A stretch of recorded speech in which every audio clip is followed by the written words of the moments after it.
باپ کا انتقال حضور کے اس دنیا پہ قدم رکھنے سے پہلے ہی ہو گیا تھا.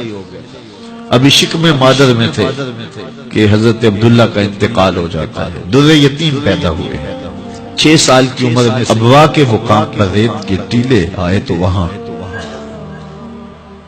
سیدہ آمنہ کی طبیعت خراب ہو گئی اور پھر لمحے بھی زندگی کے آخری سیدہ آمنہ نے محسوس کر لیا کہ یہ میری آخری سانس ہے. سیدہ پاک نے حضور کے سر پہ ہاتھ رکھا اور روتے ہوئے کہا کہ بیٹا ہر نئی چیز نے پرانا ہو جانا ہے، ہر باقی نے فنا ہو جانا. میں بھی جا رہی ہوں وَذِكْرَ بَاقْ وَوَلَدْتُ طُهْرًا، لیکن میرا ذکر نہیں مٹے گا، اس لیے کہ تیرے جیسا ستھرا بیٹا چھوڑ کے جا رہے ہیں. یہ آخری لفظ تھے سیدہ پاک کے کہ سیدہ آمنہ سلام اللہ علیہا کا انتقال ہو گیا. خیر حضور ماں سے لپٹ گئے. امی آپ آگے بولتی نہیں ہیں، لیکن خاموش ہو گیا تھا چمن بولتا. حضور نے وہیں پھر اپنی ماں کی تدفین کی. تدفین کے بعد ام ایمن کے ساتھ سواری پر بیٹھ جاتے ہیں اور چمٹ جاتے ہیں ام ایمن کے ساتھ، اور وہ جا کے حضرت عبد المطلب کے سپرد کر دیتی ہیں. تو حضرت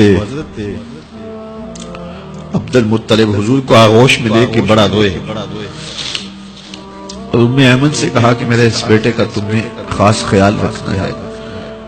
اور پھر انہوں نے اتنا خیال رکھا کہ میرے حضور فرمایا کرتے تھے ام ایمن میری ماں کے بعد میری ماں ہے. 2 سال کے بعد حضرت عبد المطلب کا بھی انتقال ہو گیا. ابن حشام کے یہ لفظ سینہ چیرتے ہیں کہ جب امیر قریش کا جنازہ اٹھا تو سارا مکہ جنازے کے لیے امڑ آیا، لیکن لوگوں نے 8 سال کے ایک بچے کو دیکھا جو دیواروں سے لپٹ لپٹ کے رو رہا تھا. آج یہ سہارا بچھ گیا. پھر چچا کی کفالت میں آئے. پھر ایک وقت آیا کہ وہ بھی اس دنیا کو چھوڑ گئے، اور اسی سال حضور کی اہلیہ کا انتقال بھی ہوا، اور اس سال کا نام عام الحزن، دکھوں کا سال رکھا. اہل مکہ نے جو سلوک کیا وہ کسی سے بھی مخفی نہیں ہے. پتھر مارے، گڑے کھودے، کانٹے بچھائے، اجریاں ڈالی، اپنے گھروں کے کوڑے لا کے حضور کے گھر کے سامنے رکھ دیے.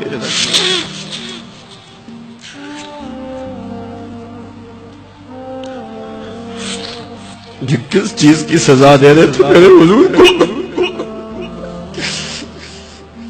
میرے حضور علیہ السلام نے پھر طائف کا سفر کیا کہ شاید وہ لوگ میری بات کو سن لیں،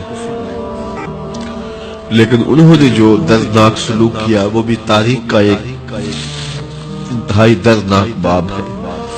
انہوں نے اوباشوں کے ہاتھوں میں پتھر دیے اور جس راستے میں میرے حضور نے گزرنا تھا ان کو اس راستے پہ کھڑا کر دیا اور کہا ان پہ سنگ زنی کر. اور وہ آقا کریم پہ پتھر مارتے، حضور کے پاؤں پہ پتھر مارتے.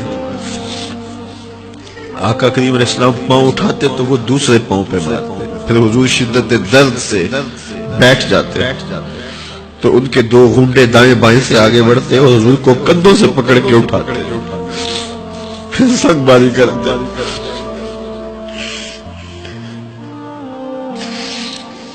نالین حضور کے خون سے بھر گئے. عذاب کے فرشتے حضور کے پاس آئے کہ اگر آپ بد دعا بول دیں تو ابھی ہم ان پہاڑوں کو جوڑ دیتے ہیں اور یہ طائف کے لوگ پس جائیں گے. ان پہاڑوں کے درمیان آسمان سے پتھر اتریں گے، ان کے سر کچل دیے جائیں جنہوں نے آپ کو دکھ دیے. اب صحابہ جو ساتھ تھے انہیں بھی شدید آرزو تھی کہ حضور ان کے لیے بد دعا کرے، انہوں نے بڑا دکھ دیا. تو پھر حضور کے ہاتھ اٹھ گئے. صحابہ کا خیال یہ تھا کہ ابھی حضور کی زبان کھلے گی اور بد دعا کے لفظ نکلیں گے اور یہ پیس دیے جائیں گے.